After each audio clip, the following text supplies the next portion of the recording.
Hey guys, it's Mitch. How's it going? Today we're going to look at my vote for the greatest Spider-Man story of all time. We're looking at the excellent KRAVEN'S Last Hunt by J.M. DeMatteis and Mike Zeck. So this is going to be another milestone video. In case you didn't know, I just hit 6,000 subscribers last week, which might not sound like a lot. You know, it's still a small channel, but it took me about 3.5 years to get to 4,000, and that was about a month and a half ago. So things have been accelerating around here, and I want to thank everyone who's subscribed. It's been a lot of fun recently. So since this is a milestone video, you might know the deal. It means we're going to be hitting every single issue in this storyline. So first we're going to do some backstory because this run deserves it. But if you want to skip that, I've put chapters in the description for you. Don't sweat it.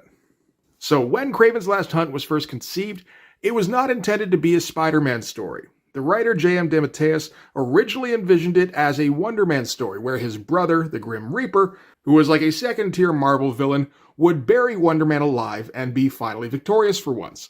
The editors at Marvel at the time weren't into it, so DeMatteis took the idea to DC and pitched it as a Batman story with the Joker in the villain role this time. His idea was that the Joker would believe he had finally killed Batman, and then the shock of that would momentarily turn him sane. DC editors thought that sounded a little too similar to a project they had coming up called The Killing Joke. So he tried it again, this time with Hugo Strange instead of the Joker, and that story also got turned down. Following that, he would take the story back to Marvel, proposing it again, only this time as a Spider-Man story. Meanwhile, over at Marvel, Spider-Man was not doing very well. The character had recently experienced a surge in popularity with the introduction of the new black suit, so much so that it prompted Marvel to shelve Marvel Team-Up for a third dedicated Spider-Man title, Web of Spider-Man. Since then, though, Spider-Man's popularity had taken a nosedive. This was due in part to the fractured state of the Spider books. The big events still tended to happen in Amazing Spider-Man, leaving Spectacular and Web to just kind of do their own thing, and no book had anything to do with the other two books. Another thing was that Amazing had just gone through an extremely chaotic run. Christopher Priest had taken over as the new editor, operating under the name Jim Owsley. And he was 22 at the time, and he was the first black editor at Marvel. So he felt an enormous amount of pressure to exert his control over the book.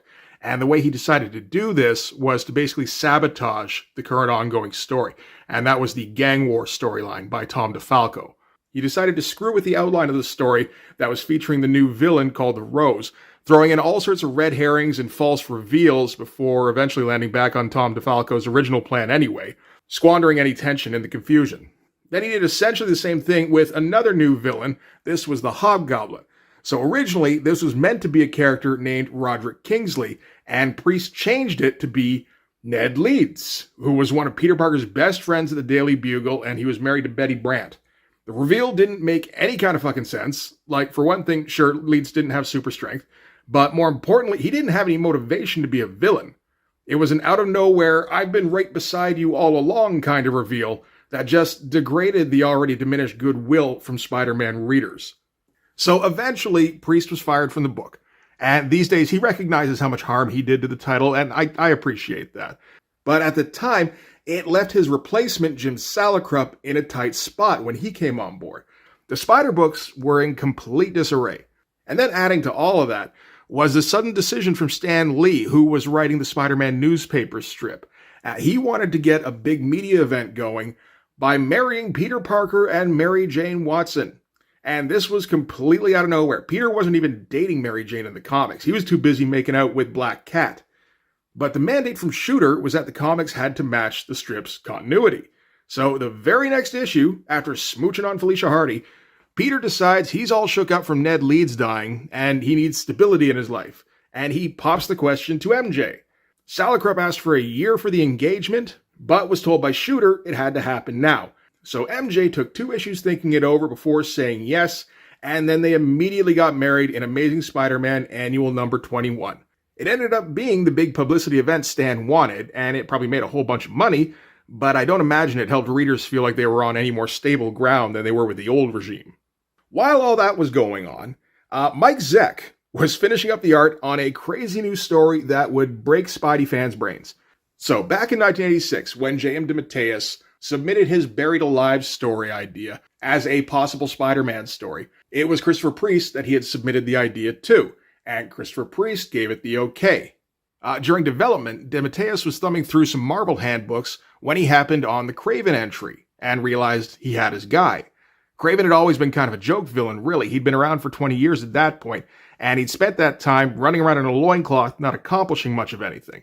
DeMatteis thought that actually worked for the story, as well as the character's tragic backstory during the Russian Revolution. And he lobbied to get Mike Zeck for the art duties, as they had had a successful run together on Captain America a few years earlier, and had developed a good working relationship.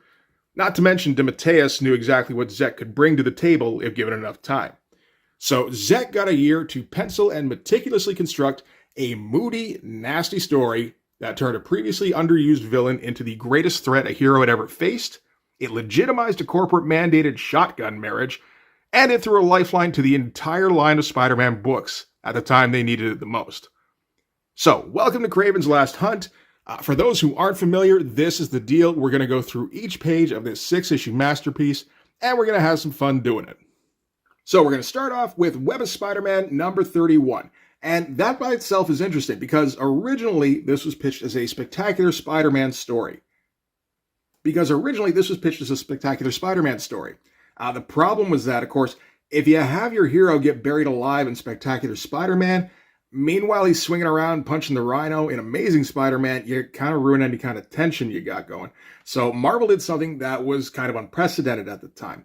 Because by 1987, we had occasionally gotten crossovers, like multi-title stories, but they were usually thematic crossovers before this. So, stuff like Secret Wars, Mutant Massacre, Fall of the Mutants, those all affected multiple titles, but if you were just reading Thor during the Mutant Massacre, like there was a weird issue or two where he was in the sewers under New York, but it was its own complete story that didn't depend on you reading Uncanny X-Men or X-Factor. So what Jim Salicrup decided to do was split the complete story, which was by itself basically a complete graphic novel in 6 parts. He split that over the 3 titles, making it so a reader would have to read each title to get the whole story. And starting it in Web of Spider-Man was actually kind of clever, because most Spider-Man readers at the time were reading Amazing. So theoretically, if the story started in Amazing, they could read the first chapter and then decide if they wanted to take part. But if you were only reading Amazing during this story, you missed some crucial information in Chapter 1, and you were going to have to scramble to find a copy of this comic. So we can start with the cover here. All the covers in this series are bangers. That said, obviously, some are going to be a little bit better than others. I consider this one the second best cover out of this entire bunch. If you've read this story before, you probably know which one's the best. If you're not familiar, well, we'll get there. But this cover is absolutely fantastic. The composition is great. And not only that, but it's completely different from what's been going on in Spider-Man before this. Like the month prior to this issue coming out, in Amazing Spider-Man, Spider-Man's fighting the Spider Slayer. And it's, kind of a goofy, kind of typical Spider-Man cover. Like it could have come out at any point during the early 80s or 70s. It's just kind of like, yeah, Spider-Man's fighting another guy. I kind of wish I'd been collecting comics regularly when this comic came out. Like I bought comics occasionally, but I was more into like stickers and baseball cards. It'd be another couple of years before I got my priorities straight. But like if you're buying Spider-Man comics regularly at the time, and you're just, you go down to the store and you're like, okay, who's Spider-Man fighting this month? What the fuck? Like this is a completely different feel from what we've seen before. There was not much, if any, buildup of hype in the lead up to Kraven's Last Hunt. Like if you were reading Marvel Age regularly, then you got an idea that something big was coming down the pipeline. And there were some weirdly stark ads that were being run at the time, but it wasn't on the level of like Death in the Family or anything. And I mean, if you were just a regular newsstand reader, you might not have any idea that this was coming. So to all of a sudden get hit by this is like, whoa, we're getting a little bit serious here. So we've got our Spider-Man, we've got him at a disadvantage. He's all wrapped up in a net, but we're also in a position where we're like over top of him here. He's backed up against the edge of the building. He's like almost falling into the street. We got the rifle pointed right at him. Directional device, always good to see. Not really necessary in this case because, you know exactly what you're supposed to be looking at, but it always helps. In addition, of course, this is the black suit Spider-Man. So if you backlight him against, a lit up city street back here, that again helps to call attention to him. That's pretty great. And we get part 1. We don't know exactly what this is part 1 of. All we know is that this episode is called The Coffin. That's just a little bit foreboding, So here we go with, again, The Coffin. Again, we're not getting like an overarching story title. I don't think it's actually going to show up throughout the entire thing. This story originally, J.M. DeMatteis wanted to call Fearful Symmetry, which is a good name and resonates with a couple of aspects of the story itself. It doesn't quite have the same pop, though, as Kraven's Last Hunt. So I don't really blame whoever made that decision for going with option B. So we're going to start out with a big splash page here with a very intimidating looking Kraven here. We've got him all hunched, ready to pounce. We got him heavily shadowed. Everything in the room is heavily shadowed. This is obviously in some kind of trophy room of Kraven's. We got all the mounted heads on the wall here. They're all dramatically uplit. Kraven himself is more backlit. And yeah, he just looks like more of a, impactful character than we've ever seen Kraven before. So we get our credits here. These are important. J.M. DeMatteis is the writer. Mike Zeck is the penciler. Bob McLeod does the inks. Rick Parker does the letters. And then the colors are by Janet Jackson. Somebody with the last name Sharon, don't know who that is. And Mike Zeck. Mike Zeck would have a pretty prominent hand with the colors in this book. Editor on this, of course, Jim Salicrup. Editor-in-chief, Jim Shooter. So yeah, you look at how we're starting things off here, and it's already, the mood is way off. You get these moody colors and everything that Mike Zeck had a hand in designing. I can see it a little bit. There's a little bit of a Barry Windsor feel here with the way he's doing, the edge lighting here, kind of leaving blank white along the highlights here. That doesn't always happen. There's a few color holds going on in the smoke, as well as the shadows along the floor here. Like I said, Mike Zeck had a long time to prepare this story, and he designed the hell out of it. So the way we're starting things out, Kraven himself is in a bestial state. He's prowling around his trophy room, he's tearing apart his stuffed animals, and he's behaving like a little bit of a lunatic. Jumping around in the nude, snarling, slashing at everything. He's got all this mist around him all the time. You get the feeling that's not just there for mood, that's maybe affecting him a little bit. And you get the voiceover from J.M. DeMatteis. Voiceovers in this are going to be very important. So this starts as, I am Kraven the Beast. My mind is rage and glory. My heart is fire and pride. My body is grace and power. Then he flees the room where he's been dismantling his monkey doll to more civilized rooms. And he thinks to himself, I am Kravenoff, the man.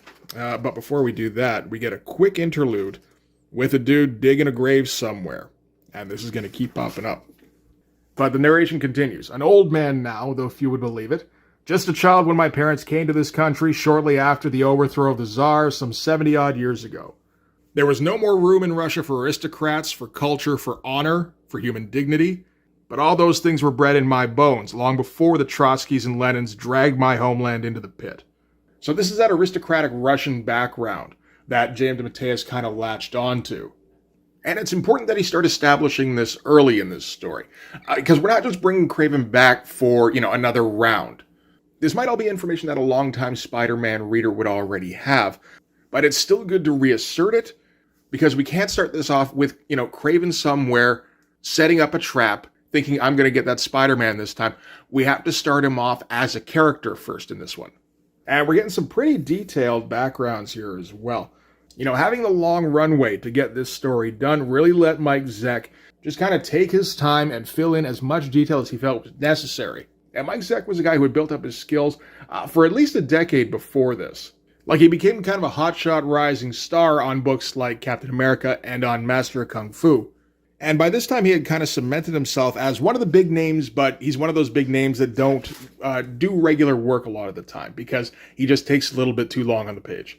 Kind of an early version of Art Adams, maybe with slightly better fundamentals and a little bit of a better sense of light and shadow and composition. Not nearly the same eye for detail though. I think Mike Zeck would probably concede that one. So we're continuing. I am Kraven the Hunter. As he walks through the pulpit he seems to have set up in his house.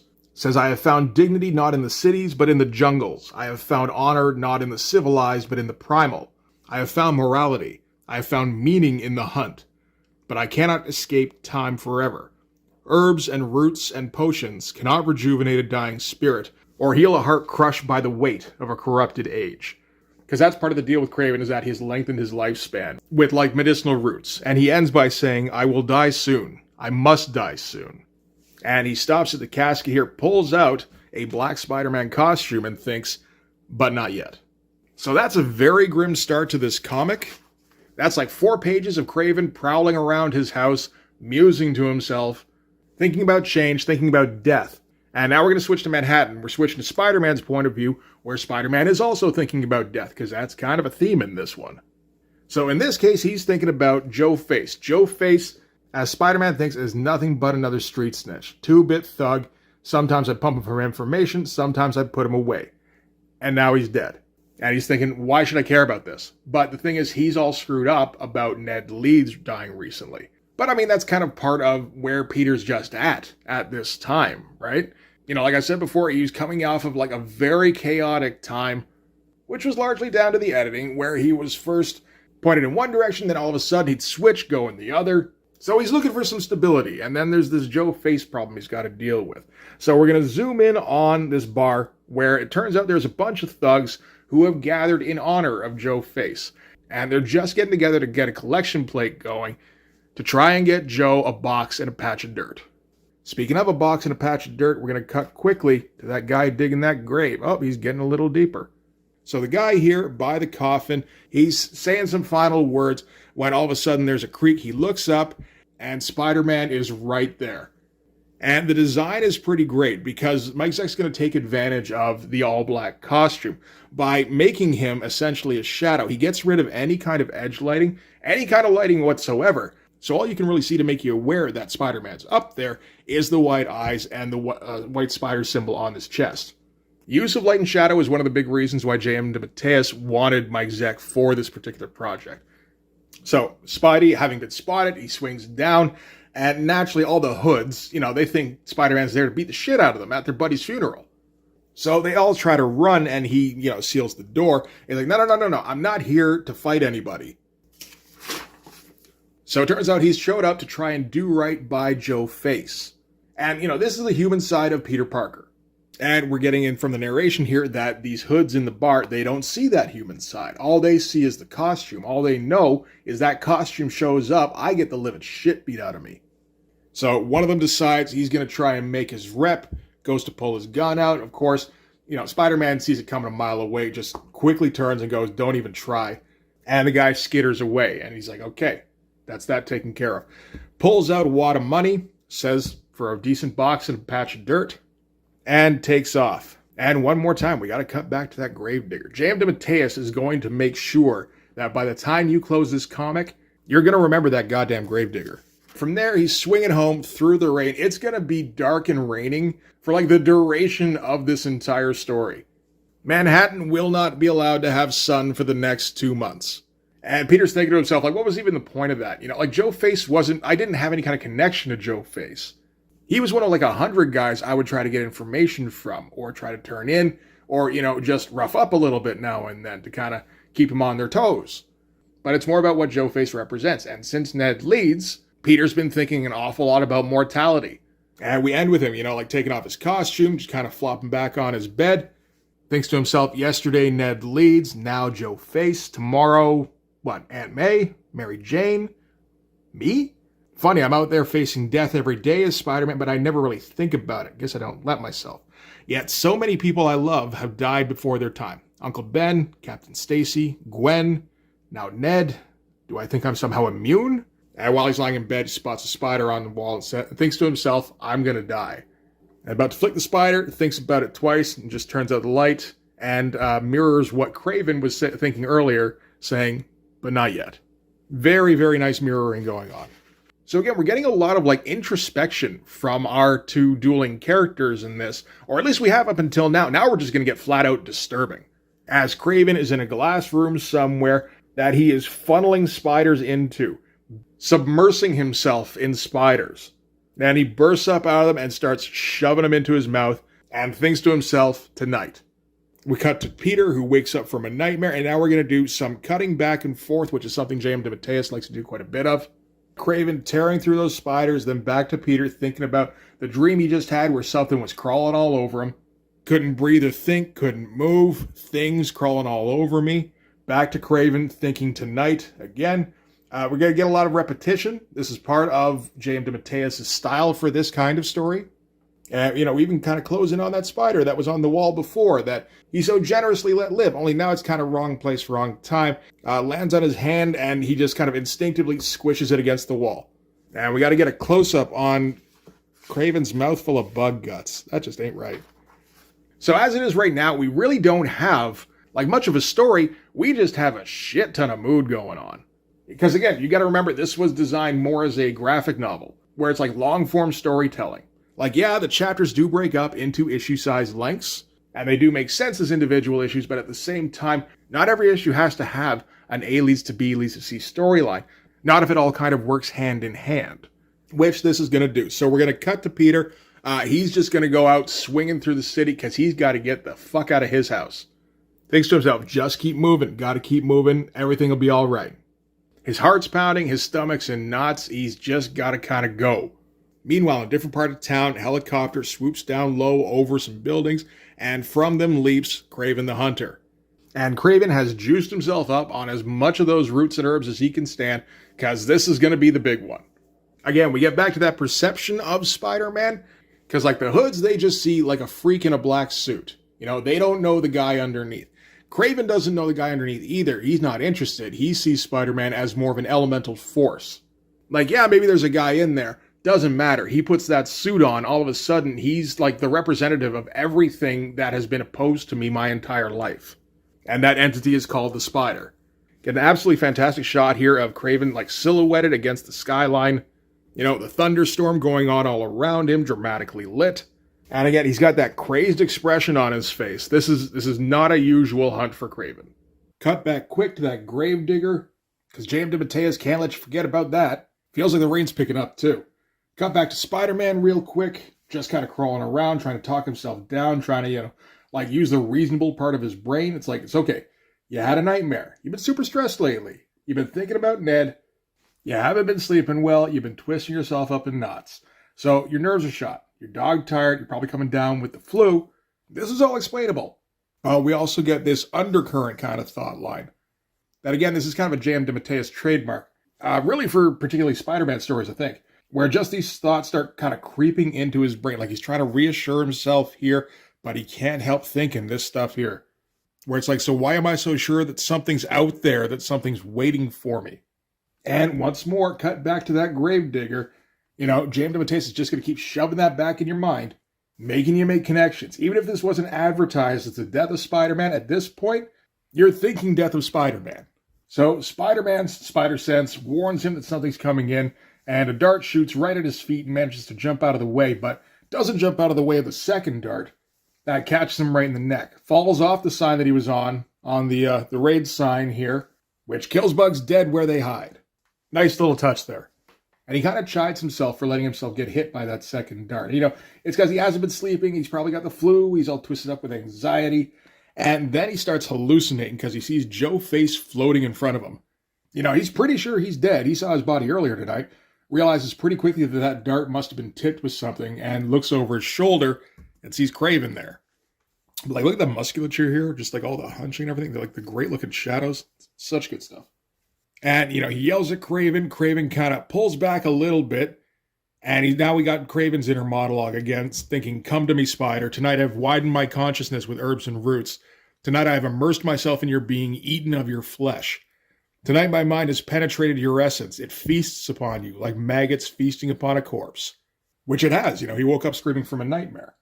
And then we get this great animation-style sequence of Spider-Man leaping across the gap here.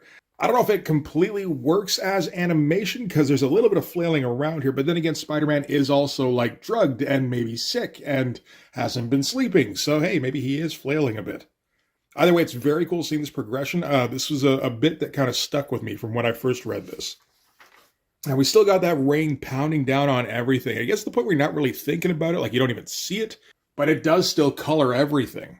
So Spider-Man looks across, sees Joe Face again. He's hallucinating. Kind of shakes it off and realizes it's Kraven and, tries to summon up some bravado. But again, he's just off. And Kraven is able to get a swing in with his staff. Catches him right on the jaw, So on top of everything else he was feeling, he's also getting drugged up by that dart now.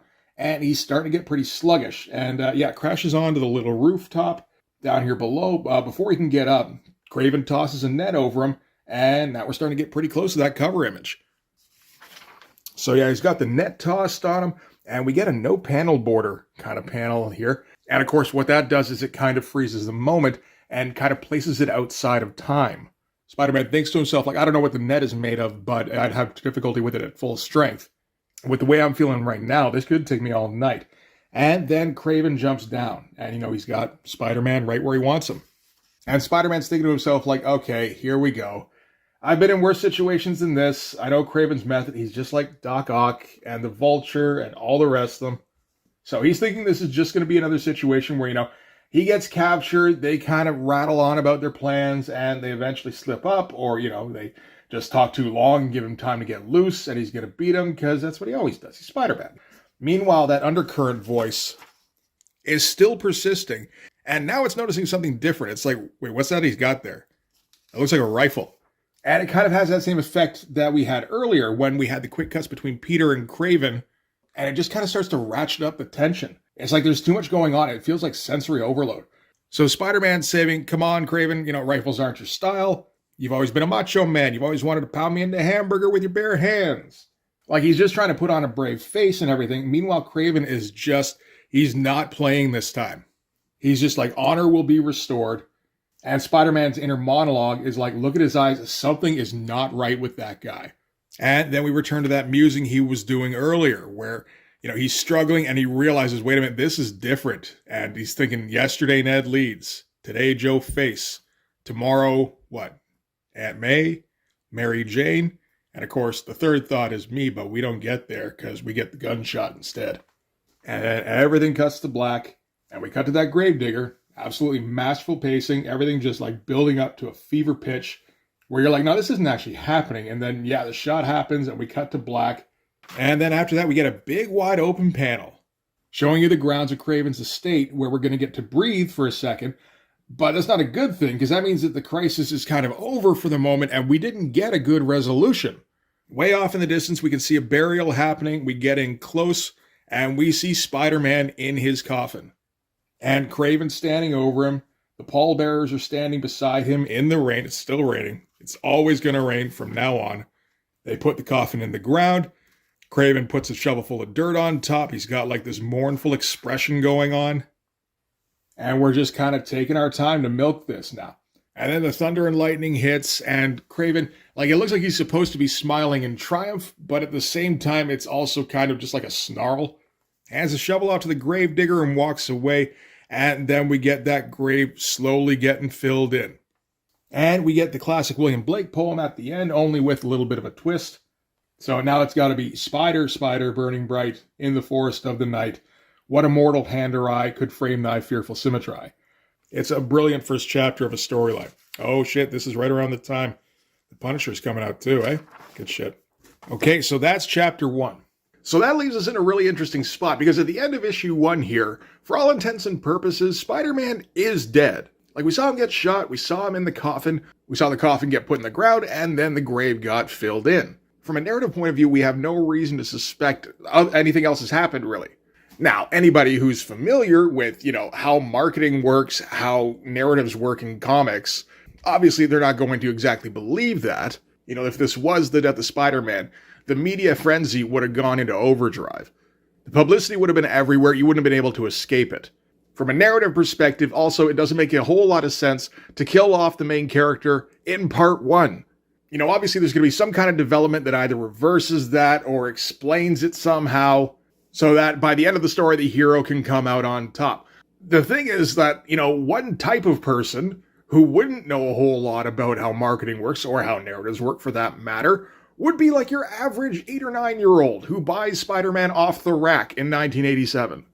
So I'm sure there were a few kids who were just buying their usual dose of Spidey adventures and got horribly traumatized by the book they bought, where at the end of it, Spider-Man was dead. So big kudos to J.M. DeMatteis and Mike Zeck for, structuring that as well as they did.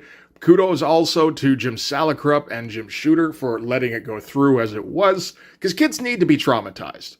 It builds character, Nobody walked away from reading Charlie and the Chocolate Factory without some mental scars, and that book's regarded as a classic. There isn't a single quip or one-liner crack throughout the entire issue. It's just this tension that gets ratcheted up constantly over the course of the issue. It's important, too, to take into account the time that this is coming out. Like, this is the end of 1987. So this is a time when comics are starting to get that grim and gritty tone. You know, we're post Dark Knight Returns at this point. We're post Frank Miller's first run on Daredevil.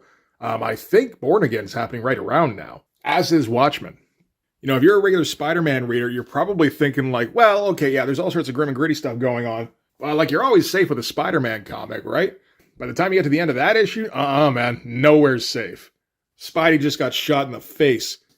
Anyway, on to issue 2. This is Amazing Spider-Man number 293. You know, thinking about it, I'm sure some people might have had some resentment about that, actually. The fact that, you know, Spider-Man isn't really supposed to be a grim and gritty superhero. It'd be like if Superman got grim and gritty. That'd be dumb. And at any other time, I think he probably would have been right. The problem was the Spider-Man titles were in such a state, they really did need this kind of shakeup. So now we're on to chapter 2. We're on Crawling. We got another great cover here with a triumphant Kraven standing on the grave of Spider-Man, slain by the Hunter. Standing in the rain, of course. It always rains. It's never not rained. Some pretty good lighting. Odd choices for color, though, I gotta say. Darkening, like, most of the skin, but just not the face and not some of the torso. That's a bit of a weird one. So here we go. We got another opening splash page. And if you thought we were going to ease up a little bit, man. We're starting out with the grave of Spider-Man, again, slain by the Hunter, in the rain with the thunder and lightning, this time with a rat on the grave, just for good measure. And Spider-Man appears to be standing in front of his own grave. And for a second, you might, if you're not looking down, you might go, oh, maybe everything's okay, but except then he pulls off the hood. That ain't Spider-Man, that's Kraven, and Kraven is still a frickin' loon. I do like the fact that if you're looking carefully, you can tell that that's not Spider-Man because he's got a thicker build. You know, like the shoulders are bigger, he's just kind of heavier throughout the midsection. That's some good work by Mike Zeck to keep the proportions looking good. So from there, we're going to cut to somewhere else in the city where some woman is trying to run home in the rain. And again, there's more rats flying around everywhere, just creeping everybody out, creeps her out quite a bit, to the point where she trips over her own feet, lands in the middle of the road. And we get this creepy little voiceover coming through here, going tippity-tap, tippity-tap. Listen to the rain fall down, listen to the people running like ratses. Boom, they all fall down. And then from where she's lying in the middle of the road, right next to a manhole, something pops up from the manhole, snatches her leg, drags her down underground. Then replaces the manhole and thinks, yum. And from there, we're going to cut back to the grave of Spider-Man. So this is going to be like the Gravedigger in the first issue, where you get your recurring element at the foot of every odd page, and we're going to keep coming back to it. This time it's that grave, and it's that rat. So now we're cutting to the sewers. This is a whole different kind of nightmare. The woman's coming too. We got rats all over the place. It's gloomy as hell. And we got something lurking around the corner. She looks up. We're getting its inner monologue throughout the entire thing. And as it approaches, it's revealed that this is Vermin. And like regular Spider-Man readers, there's a good chance they don't even know who Vermin is at this point.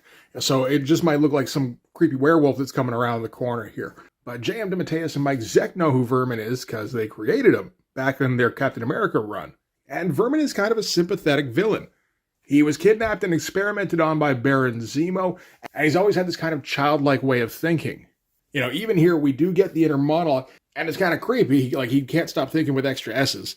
But he's not even really a villain so much as a victim who's not aware of what he's capable of. And he closes in on the woman here, and that's all we're going to get for the moment. So like I said, regular Spider-Man readers might not know him because he'd only made a couple of appearances before this. You had to either have been reading Captain America or Marvel Team Up. And in the specific issue of Marvel Team Up, Spider-Man and Captain America teamed up to take down Vermin because Vermin was too much for Spider-Man. So those readers that did recognize him might realize, oh shit, this is like in addition to being buried alive by Kraven, who seems to be way more dangerous than he's ever been, now we've also got Vermin thrown in the mix, who on his own has proven himself to be too much for Spider-Man to handle. But anyway, we're going to stop thinking about Vermin for the moment because now we got to cut to Mary Jane because she's an important character in this story. She's Peter Parker's new wife. And J.M. DeMatteis has to try and convince the reader that she has a valid place in this story, because she's barely been in the comic recently. So we're going to cut to the Parker's apartment, where Mary Jane is waiting up for Peter. He was supposed to meet her hours ago, and he hasn't shown, and now she's going, oh shit, this is just going to be the deal, isn't it? Like, I kind of got swept up in the wedding thing. Like, I said yes, and then we got married right away, like the next day. And I was here thinking that lousy nights like this would be spent like curling up on the couch under a blanket with some wine and snuggling. And no, because I decided to marry a superhero, and he's out there in the rain somewhere, probably getting punched by somebody. Except, of course, that this is J.M. DeMatteis' story, so she's got to have that creeping undercurrent thought, and it has to naturally offer her a worse alternative. Like, you know what, maybe he's dead. And, she tries to stop that immediately. She's like, Peter's been playing hero since high school. He's good at what he does. He's dead, right? He's dead.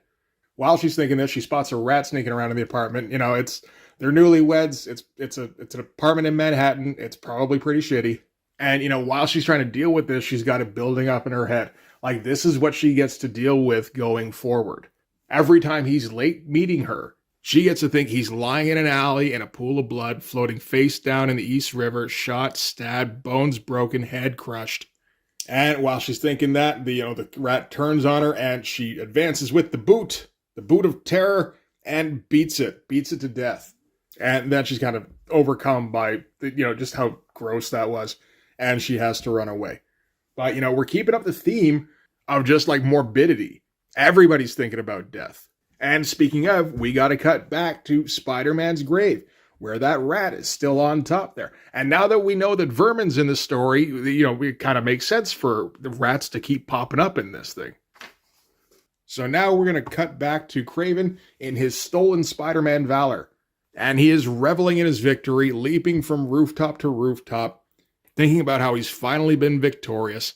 And then he thinks to himself a bit that's kind of the crux to his motivation in this. He's like, it's not enough to simply destroy him. I have to become him. I must prove myself superior to him and laugh in the face of his hovering ghost. And he crawls into his mansion thinking, so now I see through the spider's eyes. I wear the spider's skin. I crawl. Now I am the spider. And another quick cut back to that grave where that rat simply will not leave. Back to Kraven, he's crawling through his mansion, back to that glass room where he's got his incense burning, got all that pink smoke going through the place that gets Kraven just a little bit nutty. And those spiders start descending as he takes off the Spider-Man outfit and starts squishing his face up against the glass, because, Kraven is not right in this story. So then he turns away from the window, turns to the bowl of herbs that he'd laid out, the mixture that expands his mind. Meanwhile, he's got those undercurrent thoughts happening too. And while he's reveling in his victory and thinking about how he has become the spider, how he has to prove himself superior to the spider, he's also thinking, why am I doing this? Like, this is fucking crazy. I've never done anything like this before. And as soon as he starts lapping up the potion here, it starts twisting his guts, and he's writhing around on the floor. And he starts making connections to like his aristocratic background, and particularly to his father. Because fathers and sons, it's kind of a thing with J.M. DeMatteis. It would kind of recur in some of his fiction. And naturally, he's got conflicting thoughts about his father. On the one hand, he thinks of his father as like this pompous aristocratic fool who was stuck in the old world and couldn't realize what his current situation was. On the other hand, he reveres his father. He thinks of him as the last remnant of a world of culture and decency. And thinks about how the spider, this elemental force, destroyed Russia and destroyed his father, and now this is his revenge against that force. Like distilling it all down and heaping it on Spider-Man, blaming him for all this.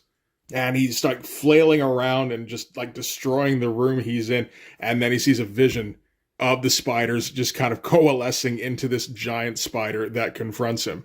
And we get a quick flashback to that grave. That rat's still there, but there's a spider as well. So with the transition of the rat and the spider, now we have to cut back to Vermin, who, is like a were-rat himself, but his other deal is that he can control the hordes of rats. And him and his rats are dining on his latest victim. We see a friggin' rib cage sticking out in the middle there. Just curious, was this one... It was approved by the Comics Code, okay. But no, that woman didn't turn out too well here.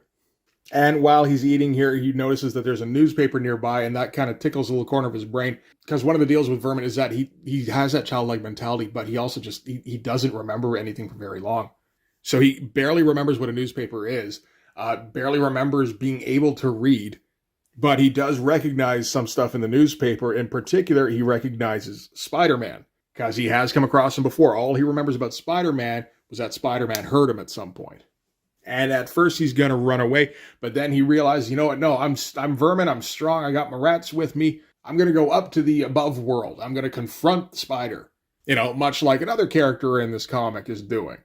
But he's going to show him that he's not afraid, and he kind of lifts up the manhole here. And we get like the first like slight bit of humor in this entire oppressive comic as he notices a spider that was sitting on the manhole cover that just kind of swings down in front of him.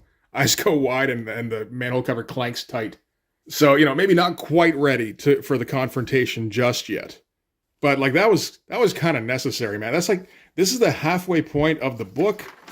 Like we've had an issue and a half of constant morbidity and just like oppressive anxiety. And it would be a joke too, except that we got to stick with Vermin for a second here. And, he's got to run away because he's fucking terrified. He's got some rats near him. They won't stop squeaking. He's like, shut up. The fucking spider's going to hear you. And starts smashing it around until it's dead, of course. And, takes a quick bite while he thinks to himself.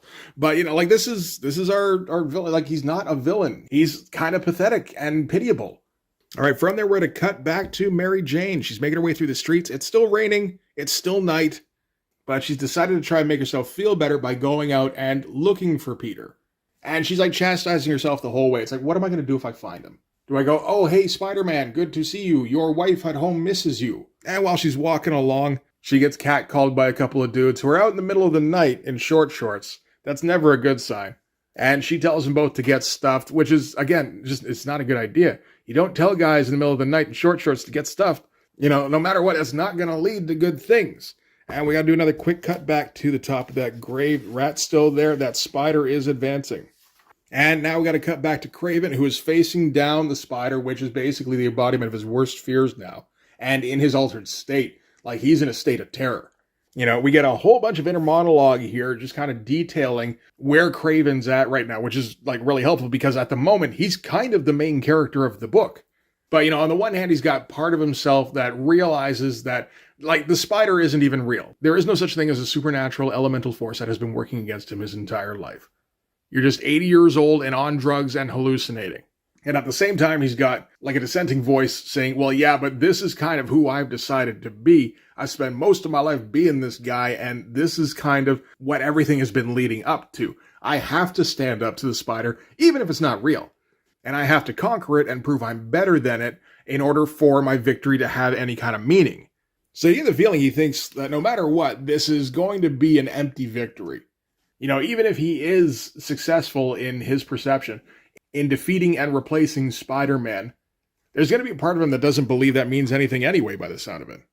And he lashes out at the apparition, thinking, I am Kraven, I am the hunter. There is nothing to fear. When my father died, when my mother... And then again, like thinking of his mother, kind of fractures his thoughts again. And, he's lashing out, he's fighting against the apparition, and he's getting consumed by it, and he's absolutely terrified, but he believes that this pursuit that he's been on has been worthwhile. Most of him believes that anyway. So he has to just keep fighting in the hopes of prevailing. We're going to get some quick cuts back to Vermin as well, who is kind of steeling himself to try and make another push to the outside world. And Kraven keeps getting consumed by the spider being, and he's absolutely terrified at this point, again, in his drugged out state. But then we get like a completely different kind of lettering. Like, it's worth pointing out the lettering in this book. This is by Rick Parker. I don't normally notice letterers very much. Like there's certain letterers where like the name kind of catches my eye. I'm like, oh, that guy, right. John Workman, Tom Orzechowski, whatever. The lettering in this book is excellent, I gotta say. There's a lot of different voices, and Rick Parker's doing some work to try and separate those voices. So now we're going to get another font saying, no, this is what you were intending to do. When you took the potion that was going to give you the apparition, to become Spider-Man, you must absorb the essence of Spider-Man, so you must let in spiderness. So he has to surrender his own, like, personality, essentially. Quick cut back to the grave where the rat is, like, frightened off by the spider, which is mirrored by Vermin, of course, being terrified of Spider-Man. But his terror of Spider-Man is also, like, galvanizing him. And then we're going to cut back to Mary Jane, who's still out in the rain in the middle of the night. And those two guys who were catcalling her earlier, they're just kind of following her along. And right now, they're just kind of laughing to themselves and just keeping up with her. But it's not good. Short shorts, like I said. And eventually, Mary Jane says, screw it. And she just starts flat out running. And of course, the dudes run after her. And, they got those short shorts. They catch up. And they grab her and pin her up against the wall. And there's the suggestion of what they might do. You know, if this were a different kind of comic and it wasn't 1987. But it's not really going to go that way. She's not in that kind of danger. But it doesn't matter anyway, because at that point, Mary Jane looks up and she starts smiling. And they're like, what the fuck are you smiling about? And she's just like, oh, nothing. As Spider-Man leaps into the alley. But anyhow, we might have had of him maybe escaping off panel or something like that. Probably wasn't going to happen. But, you know, hey, maybe, you know, like maybe everything's going to be okay. And then we see the panel here saying, I am the Spider. It's like, no, that's just Kraven. And he's probably out of his goddamn mind. So he rushes right at the thugs and starts just wrecking them. Smashes one up against the wall here. Leaves them all bloody on the floor. Catches up to the other one and starts just wailing on him. Just like way more brutally than Peter ever would. He hasn't said word one to Mary Jane because he doesn't know Mary Jane. He doesn't know Spider-Man knows Mary Jane. Why would he know that? So as far as Mary Jane's concerned, it's just either Peter's lost his mind or somebody else is in that costume, and they are brutal. And like terrified, she yells at him to stop because he's going to beat him to death. And he leaps away thinking, I am the Spider. Again, he's out of his friggin' mind. And Mary Jane thinks to herself, that wasn't Peter. And it's like, oh shit, now I have something new to worry about. Meanwhile, Vermin has pulled himself out of the sewers. And he's going to go looking for food. He's terrified. You know, the sewers are safe. Out here, Spider-Man might beat the shit out of you. But he's gotten this far. Hey, might as well keep pushing, right? And then we got to cut back to the grave where the spider is crawling up to the top. And that is going to do it for this issue. That is less of a definite ending. I mean, definitely than the first issue had. But like I said, this is more of a graphic novel. So if a comic just kind of all of a sudden stops and then picks up in the next one, I guess it's not that big of a surprise. Speaking of the next one, we're on to Chapter 3. In Spectacular Spider-Man number 131, this is Descent. You're going to get another pretty great cover here with Vermin in the sewers, all underlit, looking creepy as shit, and off in the blackness, we've got the Spider-Man outfit, but of course, that ain't Spider-Man. We know that by now. So this is Descent. We still don't have the title Kraven's Last Hunt. I don't think it would show up until the trade paperback. So this isn't even really like a proper story. This is just the uncomfortable run of issues where it rains all the time and nothing good ever happens. It looks fantastic, at least, and we have had some plot development. So we're going to start again with another splash page. This is, again, Kraven in the Spider-Man outfit. Again, you can tell just from that build.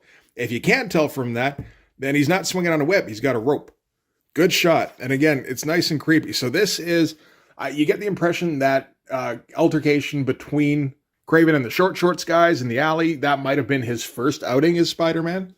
So now he's leveling up, where it's got what looks like there might be arms dealers.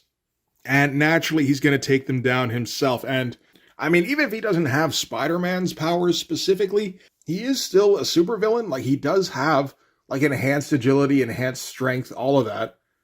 So he leaps in, everybody shouts, it's Spider-Man! And then he starts busting heads, smashing guys through windows, booting guys in the jaw. Again, not saying any quips, not doing anything Peter would do really, except punching people. And it's like he's trying to make up for all the not quipping by handing out extra punching. And then he goes one step beyond, and it's the step you always knew Kraven was going to take. He goes towards the one guy and snaps his neck over his shoulder. And at that point, whole bunch of cops bust in because this was going to be a sting. And then Spider-Man came and screwed everything up. He runs away before they can do anything. They even take a couple shots at him, but you get the impression they're not trying that hard to get him. The guy in charge is like, God damn it, he got away. And the guy behind him is like, who cares, man? He saved us a whole lot of trouble. We got every last one of these guys. And $500,000 in heroin without working up a sweat. Okay, so they're not even like arms dealers. They're just freaking drug runners. And the two detectives are going to keep talking. Yeah, hey, it's nice to actually get somebody talking to somebody else. I feel like that hasn't happened at all in this story so far. Except for when Spider-Man was like trying to be regular Spider-Man to Kraven. And Kraven was just like, I'm going to shoot you in the face now. And it's just kind of been downhill since then. So the one guy here, he's kind of all for this new version of Spider-Man, who seems to be very gung-ho. He's like, yeah, sure, Spider-Man's been a little out of control the past couple of weeks. The other guy's like, there are 15 men in the hospital. And the other guy goes, I think you mean 15 maggots off the streets. And then one officer is examining the perps. He's like, well, this one isn't going to the hospital because he did. So that changes things a little bit. All right, now we're going to cut back to Kraven, who is, he's going to stand out in the rain, never stops raining. And thinking to himself at first, I am the spider, because that's apparently pretty much all he can think right now. But then his actual personality kind of asserts itself, like, no, I'm not the spider, I am Kraven. And, stands out in the rain, kind of declares himself, kind of pretty good anchor image here, really, in the pre-anchor image days. And it's going to be a little bit of a sum up here, because, this is not only just a separate issue, this is a separate issue with a completely different title. So we should probably kind of get people back into it for a second. It says, I have slain the spider, I have become him, I have hunted as the spider hunts, consumed the spider's prey. I have proven myself his superior in every way. No, almost every way. The final proof comes. And now we got to cut back to that grave again, because this motif just will not stop. It's just graves and death and spiders and rats throughout this entire series. So we finished touching base with Kraven. Now we have to cut downtown because we've got other characters in this. It is kind of nice at this point where we've got like 3 main characters that we can check in with, and none of them are Spider-Man because he's dead, remember? So we're going to cut downtown in a scene that's kind of reminiscent of one we saw just in the last issue with a woman who's trying to get home in the rain. And as we transition to her, we can see a newspaper that's been discarded on the side here. It says, Cannibal Killer claims 5th victim, which is, of course, Vermin. So she tries to grab a cab. Naturally, she doesn't get it. So she's going to talk herself into walking home. She says, it's only 10 blocks. It's only pouring. So what if everyone in the city's scared to death because Spider-Man seems to have lost his mind? So what if there's a lunatic out on the streets killing people and then eating them for breakfast? And of course, that's where she gets grabbed. Because Vermin is no longer just confining himself to the sewers. And as he yanks her into a nearby alley, we get the now traditional yum as her legs splay out into the sidewalk. So now we got to follow Vermin, because we can't follow this woman anymore. She's dead. And the reason he's out here killing, pedestrians is because he's trying to bait one of the superheroes who previously defeated him to try and come at him again. Either Captain America or Spider-Man. He doesn't really care which. Because, he's trying to face his fears. It's not really a bad attempt at a character arc for Vermin here. The way he's going about it, I don't know if it's really condonable, but, you got to at least admire the attempt to better himself. And he manages to run out right when a cop car is approaching, gets caught in the headlights here. Great use of shadow to light him up, like the way it's getting cast over his face here. That's very nicely represented. And Vermin vaguely recognizes cops. He knows that they're bad. They swing their sticks and they hurt you. That's all he seems to be able to remember, so jumps on the hood here, bashes in the windshield, pulls out the one who was in the passenger seat and throws him in the road right by the sewer grate, and then commands the rats to come up and start swarming all over him. Great looking shot here. With him crouched on the hood of the car. It's interesting. You can kind of see where Mike Zeck's interests lie. It's mostly in the figures and the shadows and composition. Backgrounds, he's definitely got a workman-like effort, but you don't see any kind of slavish attention to detail. And cars, it seems like he has no real interest in whatsoever, because these are kind of basic, really. It roughly fits the right proportions for a car. It's just a little cartoony when compared to everything else in this comic. So while he's getting the rats to swarm that one officer, the female officer that was driving gets out and manages to take a shot at Vermin, clipping him in the ribs here, and yells at him to let them go. Again, fantastic looking lighting, because he's hunched right over the lights here, and so it just kind of barely lights up his face. The one arm on the hood here is completely in shadow, as is most of his shoulder, and then his torso naturally gets most of the light. It's really nicely done. So yeah, she yells at him to get rid of the rats, which, he takes a second. He's thrown off by the fact that she's dark-skinned, which seems like an odd detail at first, and he does eventually comply, telling them to get off him, but then disarms her and pins her on the hood of the car. And we get the internal monologue saying, mother, as he, licks her face, and it's meant to be, an affectionate gesture, but it's also fucking horrifying, because, from her perspective, it looks like he's about to friggin' kill her here. And again, those shadows are doing a whole lot of work there to just make him look completely menacing. And then he runs away into the night, having essentially won this particular fight, leaving the officer here just saying, oh God, oh God, oh God, over and over again. And we got to do another quick cut back to Spider-Man's grave, where the one spider is joined by more spiders. It's great how these are used as callbacks to just kind of remind the audience of elements that J.M. DeMatteis doesn't want you to forget about. In the first issue, it's the Gravedigger. Since then, it's been focused on Spider-Man's grave, I think because DeMatteis wants to keep reminding the reader that even though this is a Spider-Man comic, Spider-Man hasn't been in this comic for, we're getting up on 2 full issues now. And something seems to be happening now, although it is happening very slowly.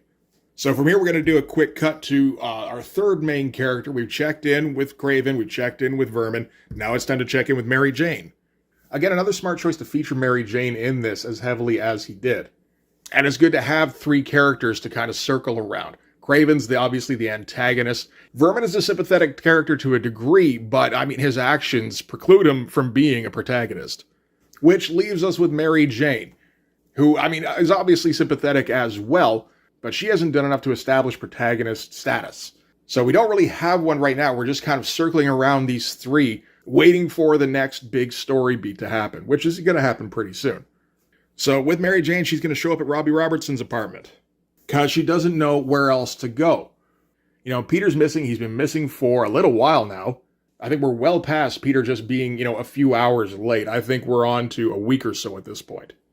So she needs to get in touch with some kind of mutual contact to at least try and talk about what's going on. The problem is, of course, that there is an explainable reason for why Peter's missing, and she's the only one who knows that reason as far as she knows. Of course, she doesn't know that Robbie has his suspicions about what Peter does in his off hours. And ultimately, she has to decide that she can't really go into detail, which means she can't talk about this to anyone. The one person she should be able to talk with about it is the one who's missing. So she has to kind of cut it short and just leave, leaving Robbie looking at his newspaper that reads Spider-Man Goes Berserk. And quick cut back to that grave, and even more spiders are congregating over, what we have to assume is Spider-Man's corpse. So maybe there is something to this elemental force thing. So now we're going to cut back to the guy who's really driving the story at this point in Kraven. He's got himself a rat cage, and he's just going to take some stabs at it with a knife, just kind of playing around. And he thinks to himself tonight, because, this is going to be his next target. He's been reading the papers, he knows about the cannibal killer, he knows that this is Vermin. Another great example of shadows, very nice uplighting. And Kraven's been taking his medicinal herbs again, so he's musing. Thinks, I feel the herbs, the roots, the potions spreading inside my mind, feel them reaching out to touch destiny. Because this does seem to be an effect when Kraven takes his herbs, is that, at least in this story, when he gets into a trance state, he is able to affect the mindset of the people he wants to affect. He infected Peter Parker's dreams, now he seems to be able to kind of reach out to Vermin. Thinks the newspapers call him the cannibal killer, but I know it by name. I am the hunter, I know all beasts intimately. I am inside you, Vermin. Can you hear my call? Don't resist. Let destiny take our hands. Draw us closer together. I understand now that there must be a test, a final line to cross, a final madness embraced. And only when I have tested, crossed, embraced, will my victory over Spider-Man be complete. Will my honor be restored. And he keeps stabbing at that rat, and Vermin feels like he's under attack and has to keep trying to dodge out of the way. And then it ends with Kraven kind of freeing the rat, throwing it out a window, but still, that is actually some foreshadowing for later in the story. But now we know Kraven's intention going forward, as he strips again and perches outside his window, saying, once again, tonight. Again, great looking shot. This is kind of similar to the cover of the trade that I had, the first trade I had when I read this. Or at least the faces, and kind of the posture. But it's interesting charting Kraven's progress up till now. His first task was to defeat Spider-Man and then let himself get consumed by his visions. Then he moved up to street thugs, then he moved up to dealers. Now he's moving up to the kind of opponent that Spider-Man couldn't handle by himself. So now we're going to cut to under the sewers. So I guess Vermin has decided that he's had enough time above ground. He kind of did what he wanted to do in that he faced his fears and made himself a bit more public to try and call out some of the superhero types. Now it's time to rest up and, maybe try again later, except he gets woken up by the sound of somebody approaching in the tunnel. And of course, they're just walking towards him because Kraven can't crawl on walls. And I do love seeing Vermin's perspective here as, he kind of wakes up just thinking he had a bad dream. And he thinks, but I'm home now, safe now. And then here's more splashing off in the distance and sits bolt upright and goes, oh no. Thinks it wasn't a dream, it was real, he was real, and he's coming. And as he turns his head, you see the Spider-Man eyes just coming out of the darkness. Again, that's all you see of him. And then he grabs Vermin by the throat. And Vermin is able to twist away for a second. Absolutely fantastic pose here.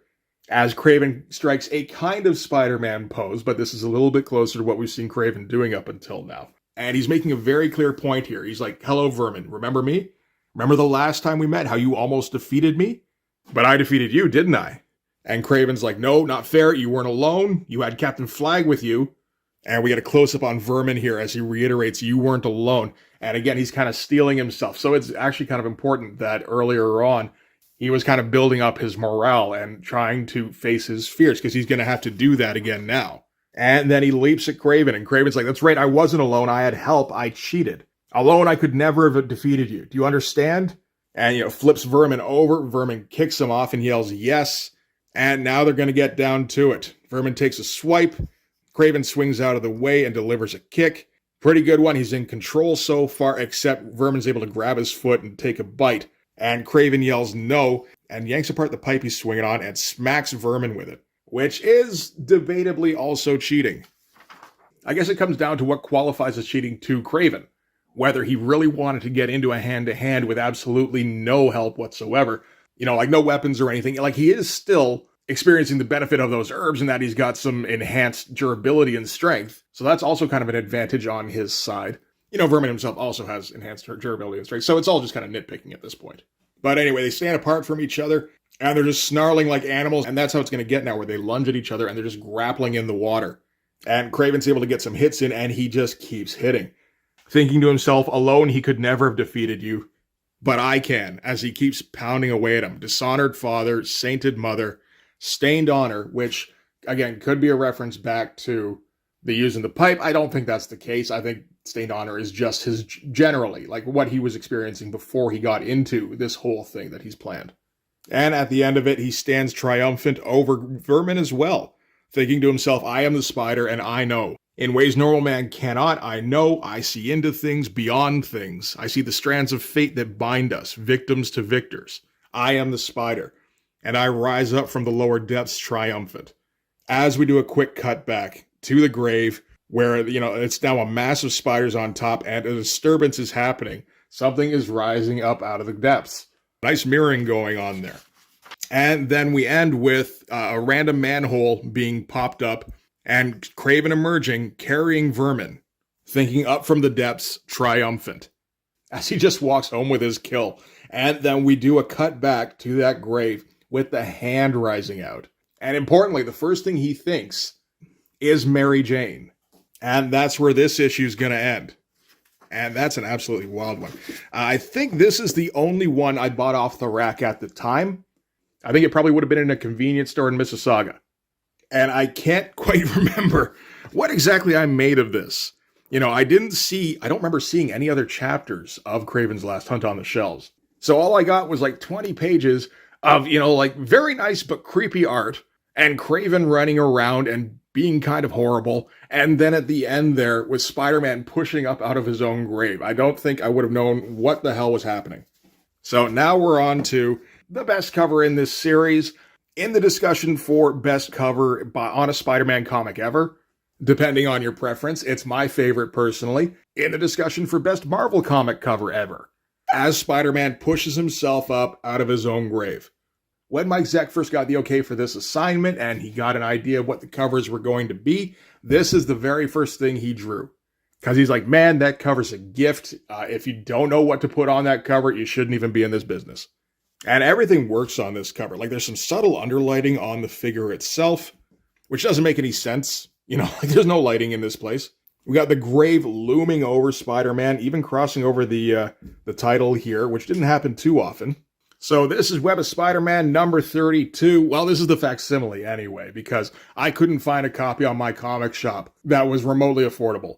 Like the cheapest one I saw was a 7.5 that went for $75. So maybe that's how it works. It's $1 decimal point. I don't think that's quite right, because a 9.8 seems to go for $3.75. That seems to throw the math all out of whack. But yeah, absolutely fantastic. Love this cover. I might have seen that on the shelf. I can't imagine, though, that if I had, I wouldn't buy it. So since this is a facsimile, what we've learned so far is that Marvel doesn't know how to do facsimiles properly.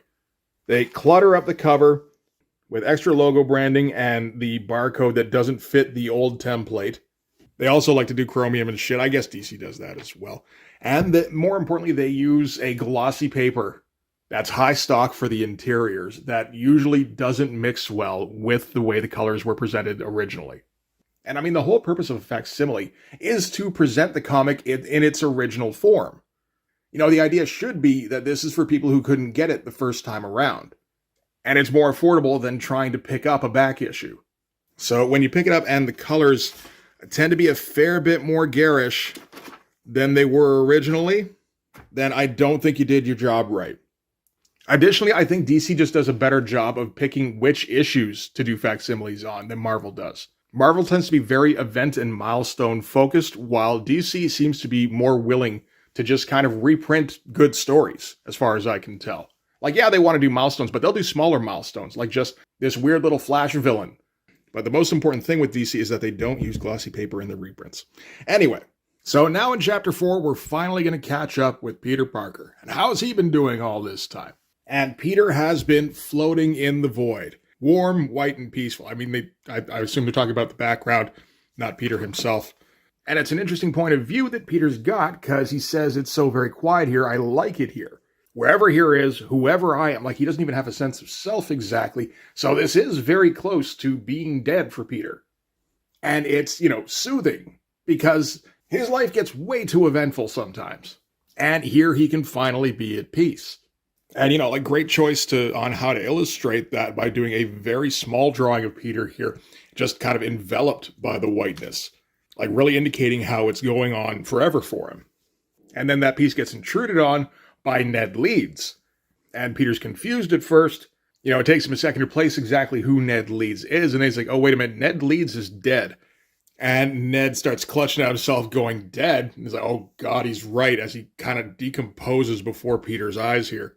And Peter's kind of horrified, because it means, you know, if Ned's dead, then that must mean he's dead too, if he can see him. And then he starts refuting it to himself, going, no, I don't know anyone named Ned Leeds. I've never heard of Peter Parker. I'm at peace in the void here. Just leave me alone. And then we get another intrusion with this all-black panel in all this whiteness. Just the close-up on the eyes with come out, over and over again. And again, that first thought of Peter's is Mary Jane. And it's almost enough to get him moving, but not quite. But now everything's changed, because, like before, he didn't even really have thoughts. Now things are starting to seep in around the edges, and that white slowly turns into black. It's a little clumsily done here in the reprint. I think this would have looked a little bit more appropriate in newsprint, but what can you do? And when we pull back from the black, we're going to close up on a spider. And Peter is now reiterating Kraven's earlier mantra, which is, I am the spider. And now the interior monologue is Ned's dead, Gwen's dead, Uncle Ben's dead. I don't know if that was meant to kind of rhyme a little bit. I'm dead. No, I am the spider, immortal, imperishable. But then you get that other thought creeping in there with Mary Jane. It's kind of funny how many like Zit cream ads there were in 80s comics. Again, I've said this before, they kind of knew their audience back then, didn't they? And the spider's crawling through a tunnel and facing down with some monsters. And the interior monologue now is like, how long have I been this power, this beast, this crawling, all-consuming thing? How long have I seen through the spider's eyes, done the spider's bidding, weaved the spider's web? So I think we can take it that this is the influence of the neurotoxin that would have been in the dart that probably would have been distilled from the same kind of herbs that Kraven uses in his rituals. So again, Kraven's perception of Spider-Man as the spider is infecting Peter now, even while in this near-dead state.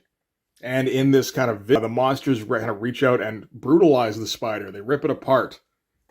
And from the remains, the man that is Peter emerges. And that also is important because for this character in this narrative, that's the most important thing, is establishing that no, he's not what people see him as. He's just a man. And he's a good man, you know. He says here, you've murdered a mask, but you haven't murdered a man. As he climbs through the tunnel towards the light, thinks all these years you've misunderstood me. You thought I was something larger than life. You thought I was magic. You thought I was madness. Some creature that crawled and spun in hidden shadows, that mocked and tormented and reveled in darkness. There is no spider. There's just me, just a normal guy who got tapped on the shoulder by fate. And the undercurrent here is Mary Jane, I'm coming. So this is important because this is what drives Spider-Man back to consciousness. You know, at this time, the marriage between Peter and Mary Jane is brand new. And I wouldn't be surprised if there are a lot of people who think it feels forced. And not like a real marriage, more like a publicity stunt. But the fact that it's Peter's love for Mary Jane that drives him to resurrect himself, that's the thing that legitimizes the marriage. And now the vision is of Craven saying, come out so I can kill you again. And Peter's thinking to himself, no, please, don't let it happen again. I've got to see her. And the blackness is sinking in on him, and he's trying to keep it at bay. And that gunshot from when he got, as far as he knows, killed, keeps happening again and again. And Craven says, and I'm going to keep killing you over and over and over and over. So I guess that'd be like Peter's own personal hell. And that's the point where Peter bursts out of the ground in a great splash page. And the title is Resurrection. And through it, he's been thinking, Mary Jane, I love you. And that gets repeated for the resurrection. Like, really powerful stuff. One element that J.M. DeMatteis and Mike Zeck keep using is that ratcheting up the pace, but using it judiciously. Getting periods of calm, getting periods of low building of tension, and then slowly increasing that until you reach a fever pitch. And with our first shots of Spider-Man finally emerging from the grave, a thunderclap knocks him off balance and he falls on his ass because he's been buried alive for an indeterminate amount of time. And those legs are going to take a minute to get working again. So the grave he's climbed out of, there appears to be a building nearby, so he goes inside. And that looks familiar. That's the pulpit that was in Craven's house. And this is all done silently as Spider-Man kind of, explores inside this place that he doesn't know what it is just yet.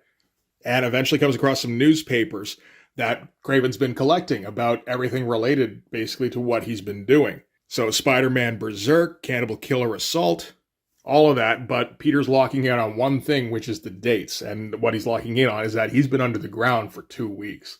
And that just drives him insane with rage, starts throwing the newspapers around, and he's reeling, kind of like running through the place now, going, I've been dead for 2 weeks, and while I've been lying there trapped, he's been out there wearing my costume, abusing my name, usurping my life. And he comes back to those 2 weeks, and it kind of sinks in again. It's like, oh God, in the grave. 2 weeks in the grave. Stumbles into Craven's trophy room and starts throwing the trophies around. Again, he's got to rage because this is just like overwhelming at this point. And now he's starting to realize, like, what was my family thinking? What was Aunt May or Mary Jane thinking? I was gone for a fortnight. And then he kind of runs out of steam and he's like, I think I'm going to be sick. And just kind of collapses for a second. And while he collapses, a couple of Craven's assistants come up behind him. They don't speak English. They're just kind of talking to each other. One of them's like, I think we should get out of here. And the other one's, why? He looks like, look at him. He's weak. He can hardly move. Absolutely fantastic shot there, by the way, of Spider-Man. All hunched over. Like, fantastic looking musculature. Getting the shoulders all hunched up. And that lighting with an all-black suit, it can be tough to figure out what blacks to spot in it. But Mike Zeck's really finding the right spots.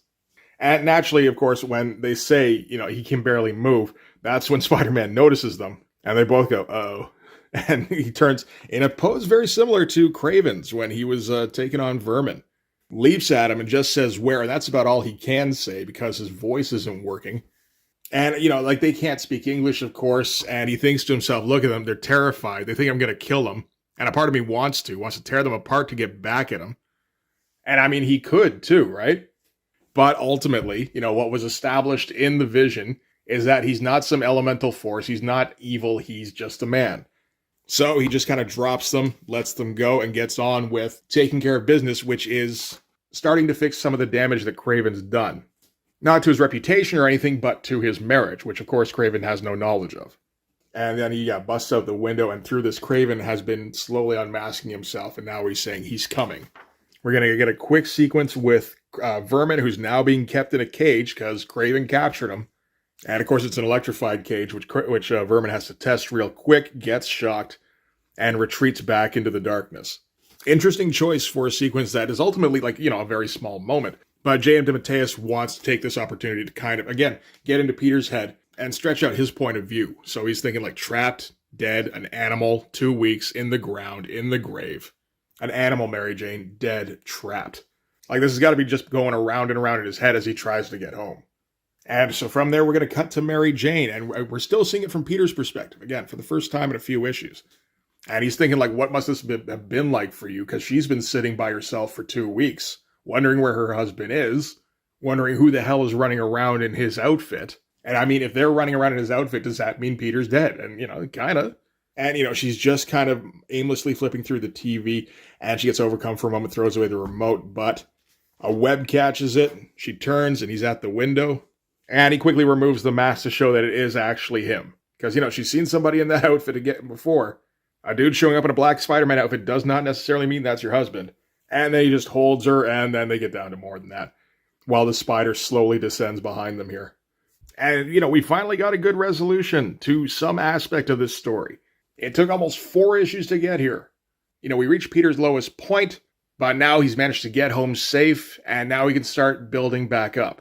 Of course, just because he got home safe doesn't mean he's at peace. We're going to cut back to him while he's sleeping, and his sleep is not peaceful. Again, those thoughts keep rolling around his head, trapped an animal in the ground 2 weeks. And yeah, so he starts awake, and he realizes that he's got to do something about what's been going on. Mary Jane comes out of the bathroom. She's like, "What are you doing out of bed?" And Peter's like, "I gotta go." And she's like, "Bullshit. You're not going anywhere. You can't even talk." Because he can't, he's got all the whisper word balloons here. And she's like, "We've been through enough. I'm not letting you out of my sight." And, he has to kind of stop her there. He's like, "I'm sorry, but he's killed in my name. He's waiting for me. I've got to fix this. Like, trust me, I would prefer to stay here and just be safe. But I have to do something about this."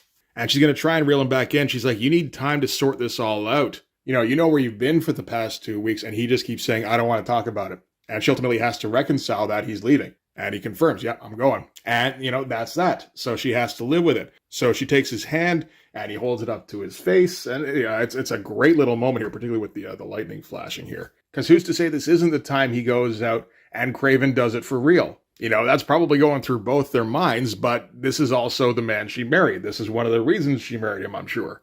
She had 2 whole issues to think about it, She didn't want to marry a superhero. She shouldn't have said yes. And then he swings off into the night. And now we get silent panels. We don't get allowed access into Peter's thoughts as he searches through the city, and eventually his spider sense gets him where he wants to go. And somewhere downtown, Kraven is in the black Spider-Man outfit, just grinning to himself because, again, he's a friggin' lunatic, while Peter slowly descends behind him and he thinks he's here. And that's where we're ending this issue. So next issue, we're going to finally get our confrontation. Like, how crazy is that? Like, in a 5-issue superhero story, we haven't had a fight between the hero and the villain since chapter 1. I feel like this isn't how things would have gone during the Blood Brothers crossover. I can't quite remember anymore. So now we're on to Chapter 5 in Amazing Spider-Man number 294. This is another great cover. This is a classic. I think it's got parody on What The. But we know in this one we're going to get our showdown between these two. I don't think we realize just what it's going to be like. Like, at this point, you got to assume it's going to be a fight between Spidey and Kraven. And it's like, well, not really, but again, fantastic looking lighting. That's like part of the point of this whole story. So we're going to start with a splash again. We got a close-up of a rat and a spider, because now those things have to stick around for the rest of the storyline. And our caption on this is what's kind of quickly becoming the iconic Kraven font, saying, "They said my mother was insane." Like, kudos to Rick Parker for making a recognizable font for Kraven and sticking with it for the entire story. It's basically just kind of a Times New Roman, but nobody else gets that look. And you could have just done regular lettering and then had the colorist do a consistent word balloon color throughout, which is also done. But, the combination of the two, it now becomes like difficult not to recognize by the time we've read this far in. And inside Kraven's apartment, I suppose. I don't think this is the building, is it? Oh, maybe it is, actually. That does kind of look like it. Although I don't think traffic would have been driving right in front of his estate. So I'm not sure where this is. Doesn't matter. Kraven's there, Vermin's there, Spider-Man's there. It's all we need to know. And the thunderstorm is driving Vermin insane.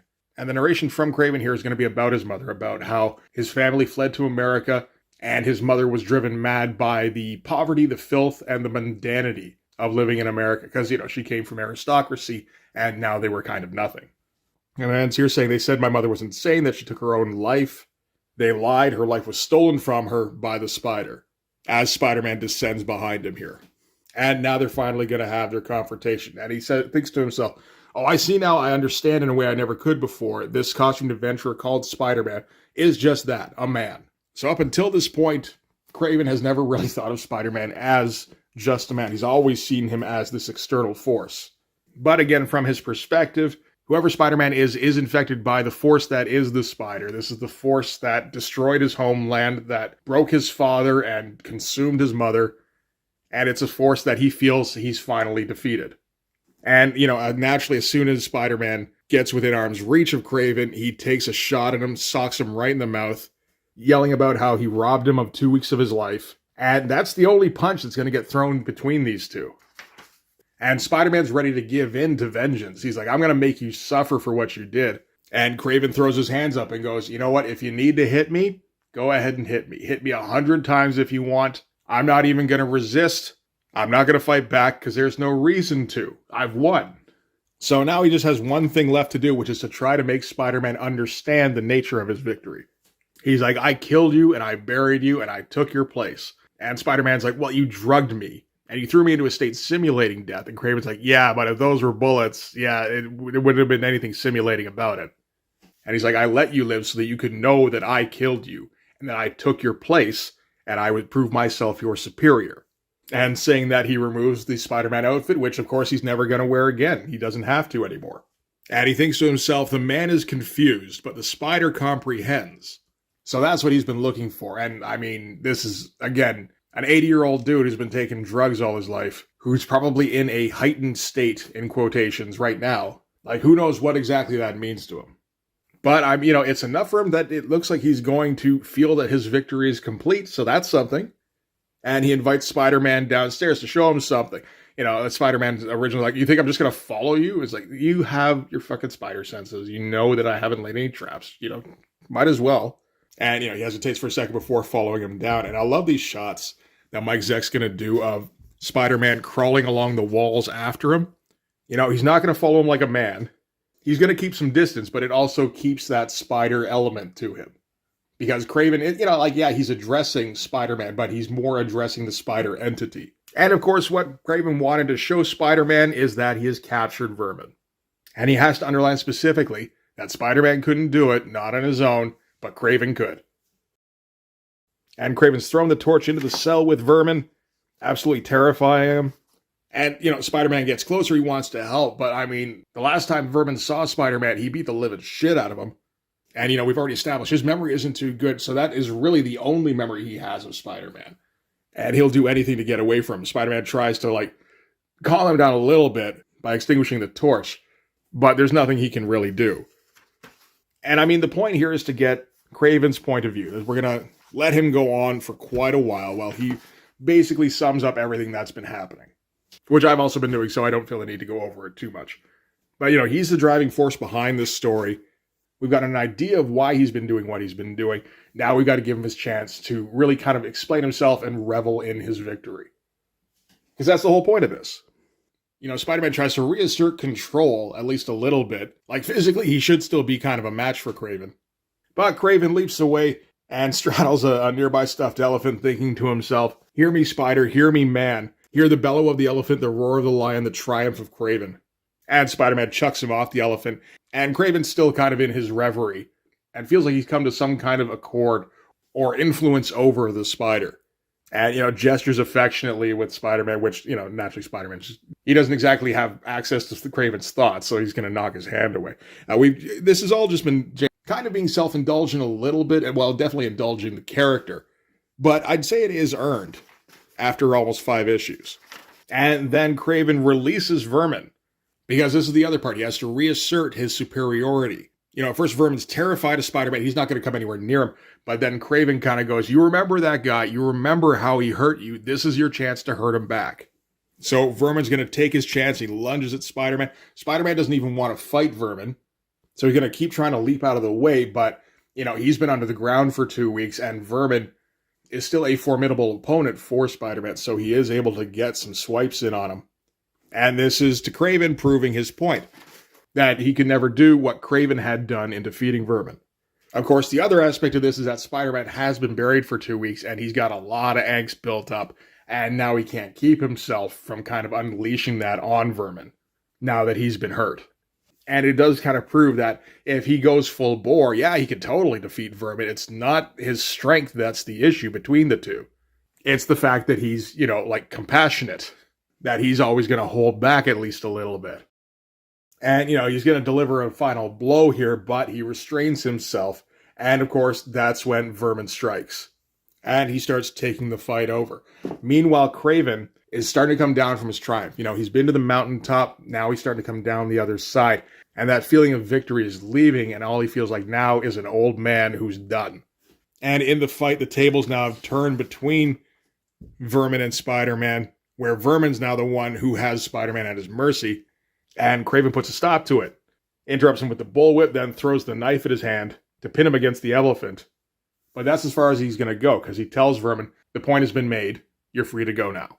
And Vermin can't believe it at first, but, you know, he repeats it. Yeah, no, go. So he flees the place. Goes running up the stairs and goes smashing through the window.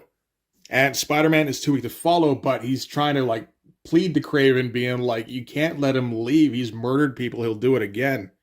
And Kraven's not going to help him with that, obviously, but he does help Spider-Man, you know, in his job to go after him. You know, helps him up, helps him back up the stairs, because Kraven still has one more bit of business to attend to. And Kraven thinks to himself, and there's one final thing I see, something I don't think I was capable of seeing until now. Every man has his spider, and perhaps I have been yours. And, you know, he's going to continue helping Spider-Man right up to the window. Says, you know, you got to go after him. Your conscience won't let you let him escape. So just go do what you do. Meanwhile, Spider-Man's like, so what? I'm just supposed to leave you here where you're going to escape and then you're going to try and ruin my life again later? And Kraven says, after all these years, you surely know that I'm a man of my word, and I give you my word from this night forward, Kraven the Hunter will never hunt again. Get the excellent backlighting. It's very somber. And Spider-Man, you know, believes him enough that he's able to leave. He yells, I'll be back. And Kraven watches him go. And you get that hint of sadness in his expression. You know, it's just a great looking expression Mike Zeck's drawn. As Spider-Man swings away, gets the sewers, following Vermin's back trail. And of course, it's still nighttime. It's still raining, just to point it out. And back at Kraven's estate, Kraven's going to take care of that last bit of business. Because now he's completed his life's work, which only means that his work is at an end. So he takes his rifle in like a series of panels that I'm a little surprised got past the comics code, to be honest. Like, it is rated where Kraven just, you know, ends himself. Like, we're not going to see it explicitly. Naturally, that would be going way too far, but we get pretty close. Where, you know, even the post-gunshot panel here, where with what is unmistakably a dead Kraven lying in a coffin, you know, that is far more than I would have expected to see in a Spider-Man comic. So pushing some heavy-duty boundaries there. So now we're going to finish with Spectacular Spider-Man number 132 for part 6. We're going to get another great cover to end on here as we get the final confrontation between Spider-Man and Vermin. You know, obviously we're not going to get a final fight now between Spider-Man and Kraven anyway. But this also feels like the first cover that is a traditional type of Marvel cover, where we get our hero clashing with our, you know, supposed villain. I don't think anybody would classify Vermin specifically as a villain, but, you know, he's got to play the role at least. Of course, this is still a much darker version. You know, they're surrounded by darkness. They're obviously in the sewers here. We get all the rats in the background. We got the muted color palette that's been sticking around throughout. And now we've got to cut to Spider-Man. We've still got our 3 main characters, I suppose. Just we've had to swap out Kraven for Spidey. And now Spider-Man has to go after Vermin, and he's got to crawl through the tunnels. And now this is a completely different experience because, of course, we got to flash back to the last time Spider-Man was in very confined quarters. That was when he was in the ground. And this is just reminding him of it as he slowly crawls through it, covered in filth, with the tunnel like right around his shoulders. And we didn't see it before. We're going to see it now, where Spider-Man was in the coffin. You know, we only saw him emerge. We didn't see that horrifying moment of realization where he realized where he was. And we get another great splash page. Like, man, there's been a lot of good splash pages in this series. This is maybe the best one. With Spider-Man, you know, trying to push on through his fear, but it is almost overwhelming. There's a lot of that in this series as well. Like, yeah, there's the obvious themes of death and rebirth, but, like, trying to conquer your fears, that has come up a couple of times. And again, Mike Zeck chooses to uplight Spider-Man, and it's always kind of a great decision with this black outfit. It means a lot of him is going to be edge-lit. Also, you get the feeling that this is just reflected light. You know, this isn't some kind of intense overhead light or anything. So he really is just kind of crawling through the gloom. And yeah, he's just trying to slowly make his way through this tunnel, keeps reliving, trying to claw his way up through the dirt. And now we got to do another quick cut back to the graveyard, and we're back to that original gravedigger. So he's going to get to have a supporting role in this one as well. Should be pointed out, I guess, that when he's crawling through the tunnel here, this is also very similar to when he was climbing out of that drugged state, crawling through the tunnel after emerging from the spider, which would kind of make this, I suppose, a sort of reverse rebirth. I'm not for sure. I don't think crawling through a tunnel and ending up in a sewer is really that much of a rebirth metaphor. But he pushes through, and at least he made it through the very claustrophobic pipe, so he's going to take a second to try and, slow down his heart for one thing. And, he rests for a second. He's trying to snap himself out of it, though, because this is Vermin's home turf, and he's still not anywhere near 100%. And while he's resting, a rat comes up, nips at his finger, and he throws it aside. And then he's surrounded by rats, which means, of course, that Vermin knows he's there. And Spider-Man's thinking, of course, not so soon. I didn't want to find him so soon. I need time to rest just a little bit. And they start swarming over him, and again, he's like, they're going to drag me back down as he flashes back to being put in the coffin, and that just kind of, panics him.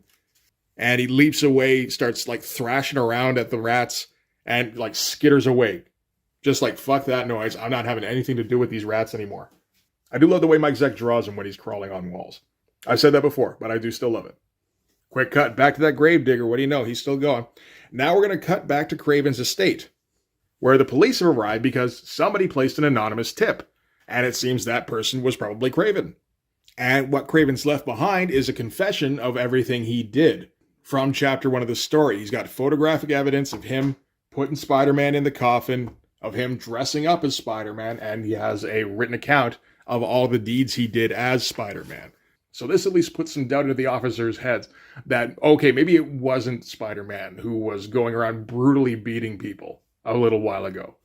So, okay, back to Spider-Man. He's gotten away from the rats, and now he's got to look for Vermin. Doesn't really want to find him, but he doesn't have much choice. As he walks past, Vermin rises up behind him from the water. Again, another fucking great shot.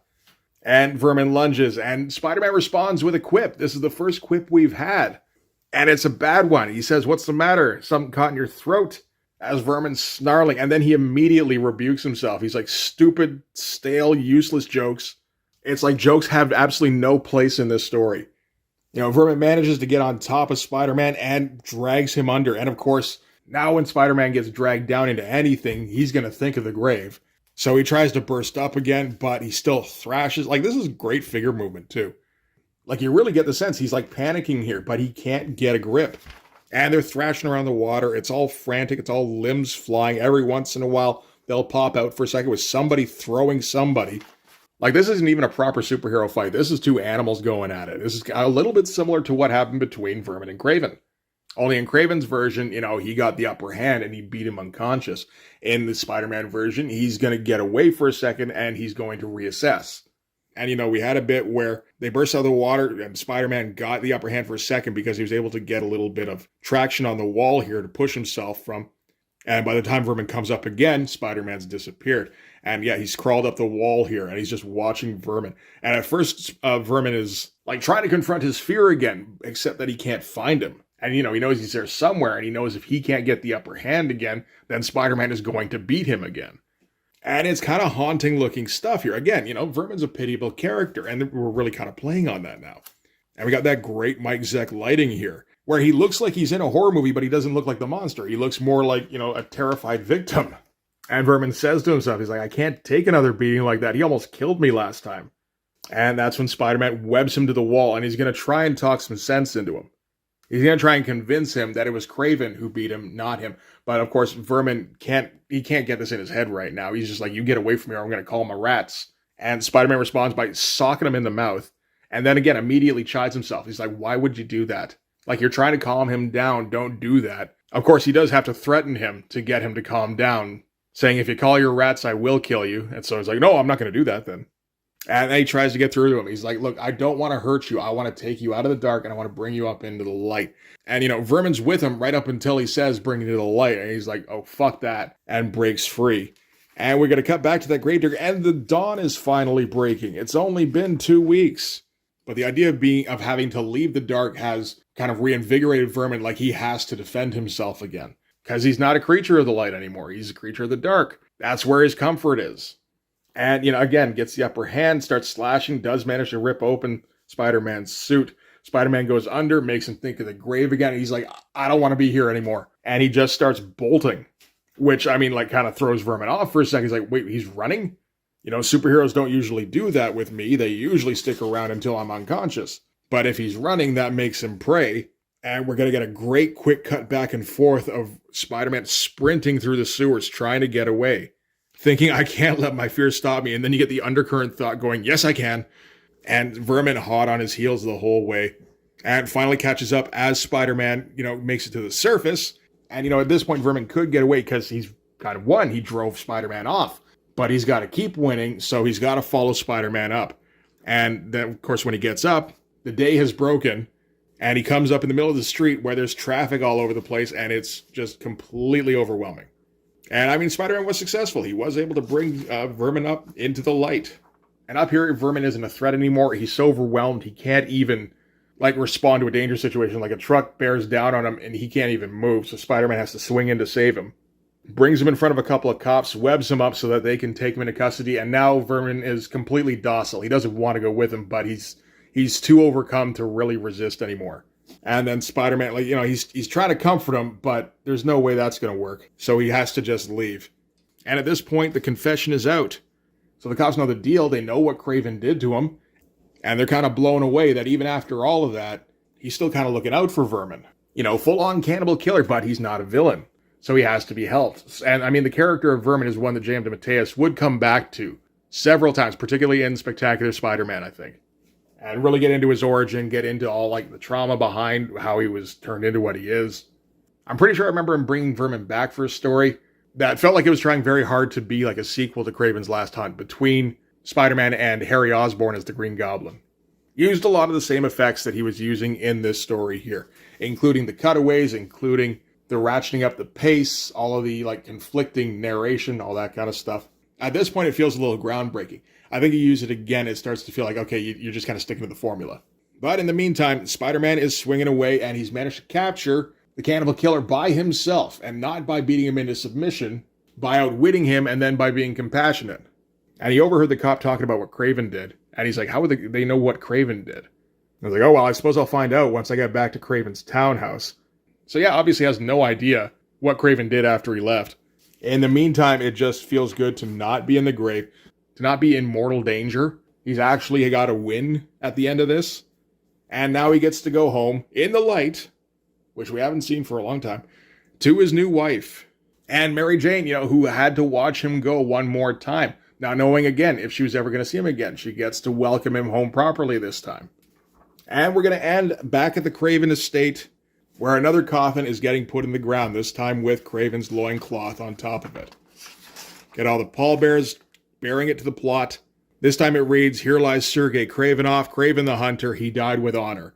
And it slowly gets filled in, and we get that reiteration of the William Blake poem, saying, spider, spider, burning bright in the forests of the night, what immortal hand or eye could frame thy fearful symmetry? As a rat and a spider have gotten into the grave with the coffin, and they're going to get buried with them. So that's the end of that. Oh yeah, this is the next storyline coming up. This is the Mad Dog Ward, which is kind of an important point, actually, to bring up at the end here, but we'll get to that in a second, because that is the end of Kraven's Last Hunt. It's kind of masterfully done, really, for what it was trying to accomplish. And it accomplished probably a lot more than it was originally expecting. Like, you think about what it was originally conceived as, where it's just a story about the hero getting buried alive and a villain finally winning. And it did way, way more than that. I mean, for one thing, it did the obvious thing that it needed to do, which was that it buoyed the Spider-Man titles back up in terms of sales. Because like I said, they were flagging. And this story, I mean, this got everybody reading all three titles for these 2 months. But in addition to just the immediate sales boost, there was some more long-term effects. Because this was also one of the first big steps in the popularization of trade paperback reprints. You know, like when you get these issues together, this is so very clearly a graphic novel. It needs to be its own singular volume. There had been a couple of collections before this, but they were very few and far between. And not nearly as purposeful, I think, as this particular story. So this was one that they prioritized getting in its own volume, both as a softcover and as a hardcover. And it kind of laid the template for what you do with larger stories. You know, before this story, most of the time, if you weren't able to catch all the issues as they got distributed on the newsstand, you had to go looking for back issues. This created a whole new market where they could simplify that whole process by just creating a separate book and keeping that in print. And then, yeah, people can go and hunt down the back issues if they want the originals, or you could just go and buy the reprint volume, which most people are going to do, and that's going to be its own continuing revenue source from now on. You know, from the publisher's standpoint, you can only sell the issues once. Trade paperbacks live forever. Another thing it did was it legitimized this format of crossover, where you all of a sudden had to buy every title in the crossover in order to get the entire story. Now, I mean, that's kind of good thing, bad thing. Like, for this particular story, it was necessary. You couldn't have the other titles doing something different. But I mean, 1 year after this, you got Inferno, which kind of combined the you have to buy every issue aspect of Kraven's Last Hunt with the Secret Wars thematic crossover aspect that they were already using. And then the X-Men books would just kind of use and abuse this format for, well, I mean, I think it still goes on these days. So, I mean, sometimes it's purposeful. A lot of the time, though, it's just kind of used as an excuse to buoy the sales on satellite books. I would say another thing this did was that it firmly entrenched J.M. DeMatteis as a classic Spider-Man writer. You know, he would want to write Spectacular Spider-Man for quite a while after this, I think. You know, really kind of cementing himself. But once you write this story for Spider-Man, you're kind of in the Hall of Fame at least. And we got to keep talking about the effects of the storyline because, you know, they just kept coming. So another thing I would say is that this opened up Spider-Man to be a viable option for more serious storytelling. You know, up until now, he's always been friendly neighborhood Spider-Man. And like I said before, you're always safe when you pick up a Spider-Man book. It's pretty much never going to get too heavy. After this, you kind of take your chances. Yet another thing, maybe one of the most important things, I said this off the top, which is that it legitimized the shotgun wedding between Mary Jane and Peter Parker. You know, before this story, you wouldn't have had much chance to think it, but you probably would have thought it was a gimmick wedding. And yeah, maybe eventually you get used to it, but for the first, year maybe, it was going to feel way too forced. But after this story, it feels like a natural part of the Spider-Man books. And when Peter comes home, after going through one of the most harrowing experiences of his life, and he goes home to his wife and everything's okay again, that feels like an essential element now. And now he's got that aspect of his life that he can draw off of when he's in extremely dire straits, which is his love for Mary Jane. You know, J.M. DeMatteis set the template here. If Spider-Man is in mortal danger, you got to get him thinking about Mary Jane to give him the will to push through. And the last thing that the series did is that it made the character of Kraven the Hunter important. Never had been before this, but after this. This is one of those big milestone moments in Spider-Man's past. You think about the ones we've been through before this, stuff like the Green Goblin unmasking him, the death of Gwen Stacy, Spider-Man No More, all that stuff. This is right up there with any of them. And it was Kraven that did it. And the gravity of the story was so much that the editors, Jim Salicrup and the new editor-in-chief, Tom DeFalco, because this was right around the time when Jim Shooter was fired. Was he even editor-in-chief on this last one? He was not. Man, that's a little crazy. Editor-in-chief for Chapter 1, different editor-in-chief for Chapter 6. And this is only over 2 months, too. But I mean, with a story this successful, you know that the higher-ups would have been pushing to bring Kraven back from the dead so that they could do it again, do the sequel, which would completely undermine this entire story. But Jim Salicrup and Tom DeFalco kind of defended the integrity of the story by not allowing that. So Kraven got what almost no supervillain gets, which was to get elevated to Nemesis status, and then die and be allowed to rest in peace. Like, nobody gets that. If you're a Nemesis archvillain, then you're going to get brought back in 5 years, probably. Most. But Kraven stayed dead for 20 years. Which, I mean, in comics terms, is an eternity. So kudos to everybody in the bullpen and editorial, whatever, who lobbied to keep Kraven dead, because you know they would have had to. You know that there's higher-ups going, has it been long enough yet? It must have been long enough yet, man. It's been 2 years. Come on. One more thing, of course, that it influenced was Todd McFarlane. You know, I guess I kind of mentioned it when I said that Spider-Man was now a viable option for more serious storytelling. I don't know if you can exactly call it that, but the beginning of Todd McFarlane's adjectiveless Spider-Man run is him trying so hard to replicate Kraven's Last Hunt without actually bringing Kraven back from the dead. You know, we get a Kraven stand-in with Calypso, we get a Vermin stand-in with the Lizard. It doesn't come anywhere close, you know. I suppose I don't blame him for trying or anything. I guess it's nice that he's read something other than Dark Knight Returns, at least. That's the one he usually steals from. Anyway, that is going to do it now for Kraven the Hunter. I have no idea how long this video is going to be. It's probably 3 hours worth of footage, so edited down, maybe an hour and a half? Who knows? You know, I don't know. I still get to do all that goddamn editing. But hey, I mean, if you're still watching, thanks very much for sticking around. I appreciate it. Let me know what you think of Kraven's Last Hunt in the comments. Let me know if there are Spider-Man stories that supplant it. as the greatest Spider-Man story of all time. Either way, though, that's going to do it. So thanks very much for watching, guys. Again, if you made it this far, don't forget to hit like, hit subscribe if you haven't already. You can always hit the hype button if you're watching on mobile. And there should be a link coming up now to my Patreon, so you can always check that out if you wanted to back me. But yeah, that's going to do it. Thanks again for watching, guys. I will see you in the next one. Bye-bye.